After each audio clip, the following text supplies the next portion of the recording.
Hello there. This video will be our learning journey to becoming a full-stack TypeScript developer. We'll be using NestJS, an awesome framework for nodeJS, and it uses TypeScript. We'll be creating a sample project so that we will have a basic knowledge of the framework. I'll be also providing some links in the description for us to use.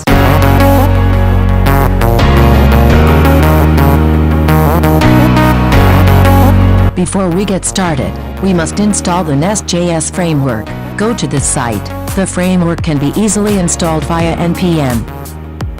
I recommend also to install NodeMon. We will be running also our NestJS project locally using NodeMon. Let's begin by creating a new project using terminal. Type in the terminal nest space new and the project name. For this video our project name will be Movie Project. Enter a description for the project. Enter a version, or you can just press enter to set the default value given. You can also enter an author for the project. After entering some details it will ask for a package manager. You can pick either use npm or use yarn. For this project, I'll be using npm. Let's go to the project folder, cd movie project. Now let's open our to a code editor. I'll be using Visual Code Editor. We can easily open the editor in terminal by typing code space dot.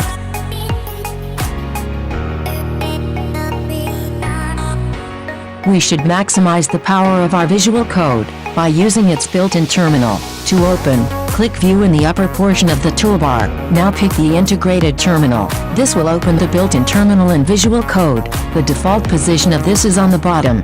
To run our project, you can type at the terminal npm run start, or you can do this method in which I prefer. Let's stop the process by pressing Ctrl+C, clear the screen terminal. Now let's use npm run start :deb. You will notice that this command uses NodeMon to run the project. To know more about the different scripts that can be run on NestJS, you can go to the package.json file, locate the scripts objects. You will see here all the scripts that can be run on NestJS, including the commands that we used earlier. Now let's try to open our project in the browser. Go to localhost 3000. You should see here the hello world message. Let's get back to our project and have a little discussion of the files under the source folder. First we have a file named app.controller, which is basically a controller. A controller in NestJS handles the request of the routes and returns a response, depending on the type of request methods. Now request methods, or referred to others as HTTP verbs. Here are some famous methods: get, post, put, and delete. Later in the video we will cover some of these methods. You will notice that there is a get decorator, so to simply put it, calling a get method, and under it a function named root. Inside the root function there's a service. What it does is returning the hello world message. Let's try to change the message to hello user, and then save the changes. Go back to your browser and refresh the page. It should show the new message. Now you have a basic understanding what are controllers and services in NestJS. Let's set our attention to app module. The app module is a module where you set your controllers, providers or services, and you can also import your other modules. As we create our project you will get familiar what is a module all about. Let's proceed in creating our demo project. Let's open a new terminal by clicking this add symbol at the top. We will start by creating a new module by using CLI, type, nest, generate, space and the name of your module, so I'll be naming it to be movies. You will notice under the source folder that it created a new folder named movies. Inside the folder is the module. It will also be automatically imported in the app module, or known also as the root module, so the controllers, providers or other components set inside the movies module will be shared in the app module. Let's now create our routes for the endpoints. As mentioned earlier, routes are in controllers, so we need to create our movies controller. We can use CLI to easily create one. Type, nestg, an alias for generate, co an alias for controller, and finally the name of the controller. NestJS provides aliases for shorter CLI commands. A controller will be created inside the movies folder. You will notice here a controller decorator and accepts a movie string parameter. So, it means that the movie string is defined as the prefix of this root. Anything that is requested that has a prefix of movies will be handled by the movies controller. Let's test our controller with a simple get request. First you need to declare a decorator named get. Under the decorator let's create a function named getMovies, and what it will do is return a message.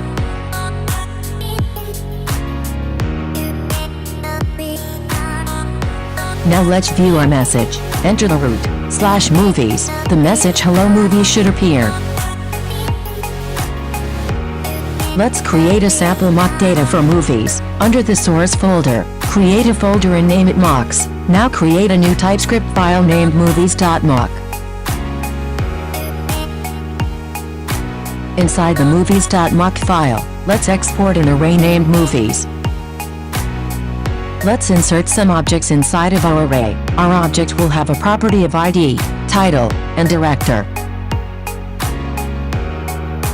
Let's create a service for our movies. Type NestJS space smovies/movies. So the command just created a new service named movies and located inside the movies directory.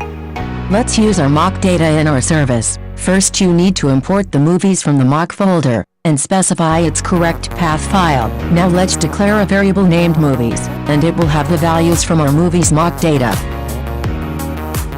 Let's create also a new function named getMovies. The function will return the values of the movies. We can now use our service to our controller. First, we need to import the movies service from its file path. Now we need to have a constructor, and inside of its parameter declare the movies service.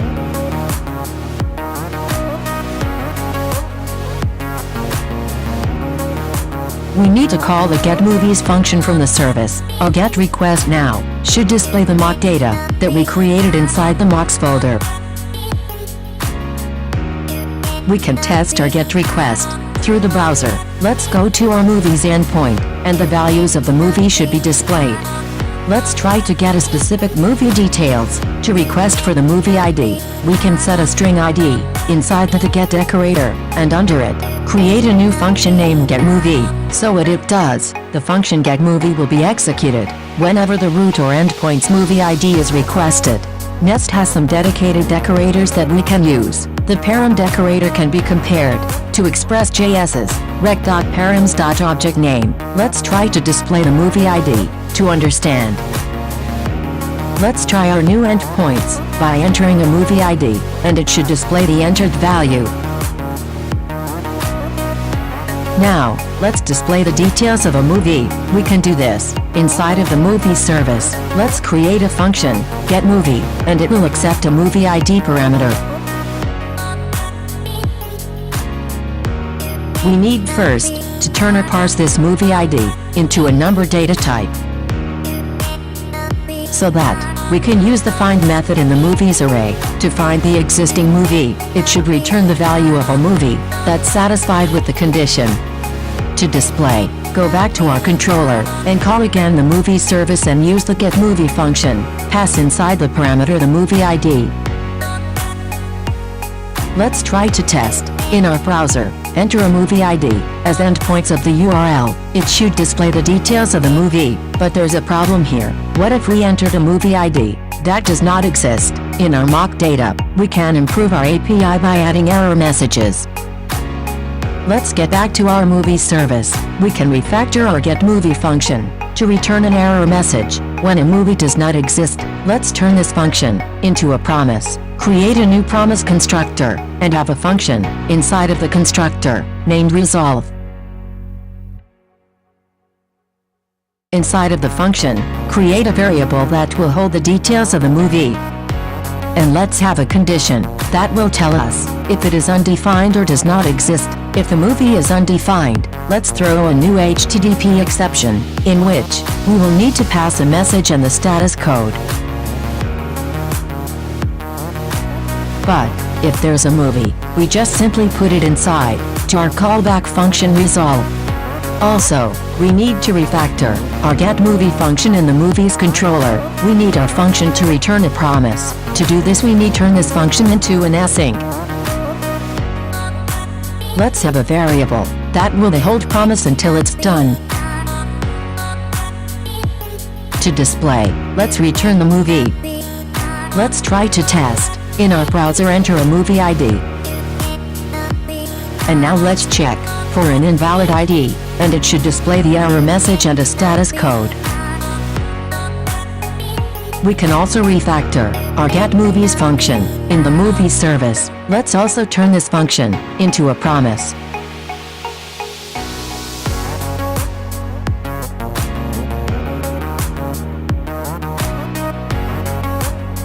Now in our controller, let's turn our getMovies function into an async function. Let's have a variable named movies that will hold the promise.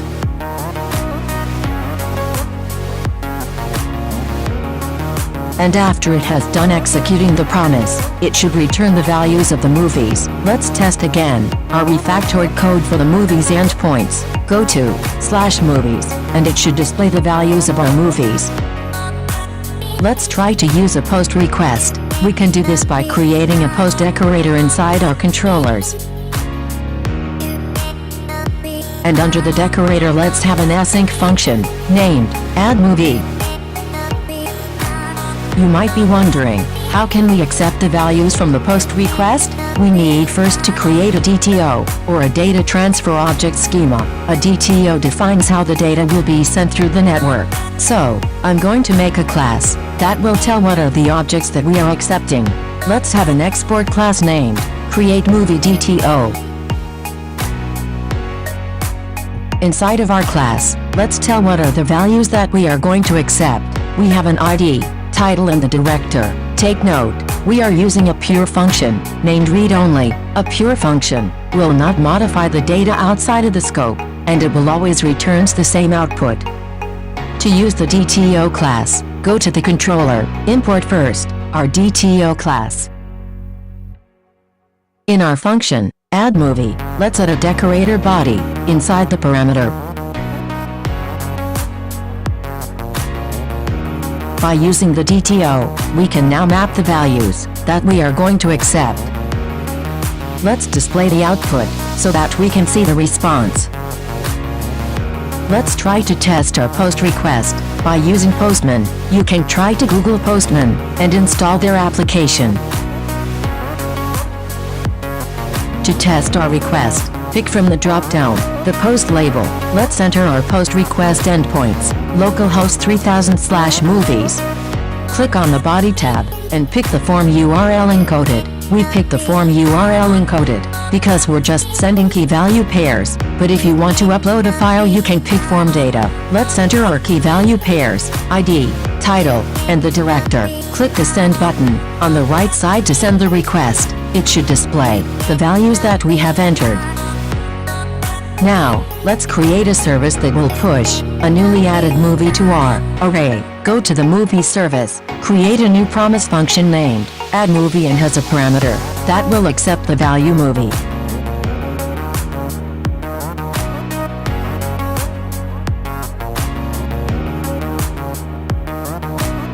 From the post request, let's add the array inside of the resolve callback so that we can view the new list of movies. Get back to our controller. Let's go to our addMovie function.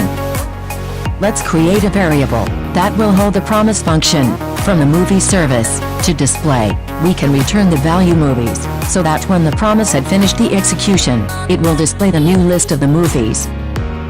Let's try again our post request. Go back to our Postman application. Let's test by sending new values to our endpoints.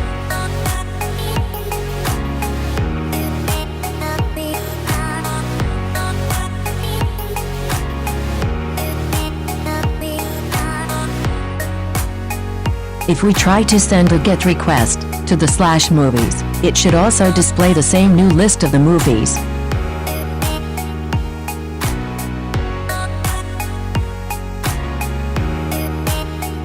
Let's try to create another request method, delete. So first, let's create a new decorator named delete. Under the decorator, create a new function named deleteMovie, and it will accept a query string. We need also a query decorator, to tell that we are going to accept query strings. A query string has an identifier of a question mark, and has a key value pair. Usually if you need more key value pairs, it will be connected by the ampersand or the and symbol. I'll use movie ID as key in our query string, and let's us also try to display so that we can understand. To test, let's go to our Postman, pick the delete request. From the drop-down, enter our endpoints and query strings. Our key will be movie ID, and the value will be 1. It should display the value. Let's create a new delete movie function in our movie service. It will be just like the add movie function.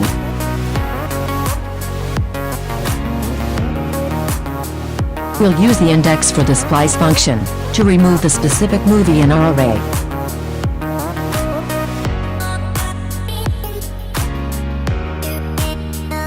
We will be also returning the new list of the movies. From our movie service, let's now apply it to our movies controller. Again, let's have a variable that will hold the promise function from the movie service. Let's display also the new list of the movies by returning the variable movies. Let's test our delete request. Go to our favorite application, Postman, pick a delete request, and let's enter the endpoints and query strings.